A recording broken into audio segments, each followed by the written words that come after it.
Hello, before I get into this video, I recommend using the subtitles to better help you guys understand me. Firewatch dropped on the 9th of February 2016, developed by Campo Santo to overwhelming positive reviews, and I've been hearing about it since then, from YouTubers to gaming news sites and even my friends. I got around to playing it last week and here's my review for it. I'll be using the same format as my last review, listing off the good, the bad, and a bit of my personal opinion. One thing to note before getting into this review is there isn't a lot of gameplay just walking around and opening supply cache. Sometimes there's climbing or chopping trees, but they are not skill based as you just press a button and watch the animation play out. One can say that this is a negative about the game and should be reviewed with this factor kept in mind. But I didn't think so, as the developers never advertised the game as anything more than a story-based walking simulator. Could they have added additional mechanics? Absolutely. Surviving elements like hunting, crafting, and hunger management would have made the game more thrilling, but even without these features, the game still feels complete.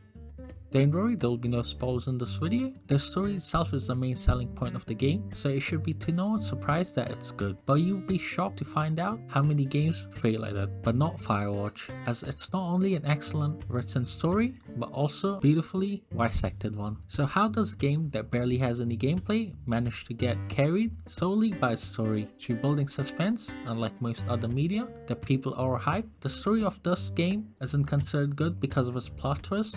To be honest, there isn't one. The story is good only because of its build-up towards the ending. As one might say, the journey itself and the realistic dialogue between the two characters, Henry our main character and Delilah the secondary character, as we go on the journey.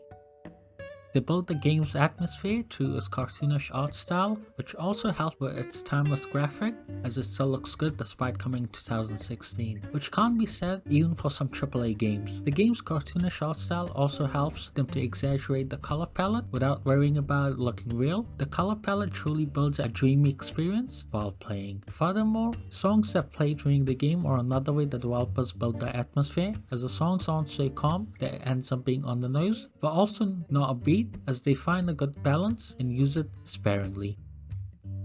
Once again, don't worry, I won't spoil the game or the ending, just talk about it in an obscure way. I wouldn't say the ending is downright bad, but it is underwhelming, especially after all that build up. It ends up being a nothing burger even with the choices presented in the game. There is only one ending. A secret ending is also in the game, but it's barely different than the normal one. Overall, like I have stated, the game's story is more about the journey rather than the destination. And I hope this negative point doesn't stop you from giving the game a chance. Though the bugs are not that serious, they are still annoying and some of them don't really have any solutions for it. For example, you can't use the map, compass, or any of the other items while playing with a controller. So I played most of the game without them, and that could have affected my opinion of the game, as it felt like I was there and navigating through the game myself. As for the other glitches, they're mostly related to getting stuck on terrain, icons not showing up, and the game sometimes taking a while to load a save or closing the game. It's a good game, slowly carried by its story and presentation, which isn't bad for a short game like this, because it ends before the game starts to get dull. Thank you for watching this video. Leaving a like and comment will help me a lot. Also subscribe for more reviews like this and let me know what ways I can improve my content.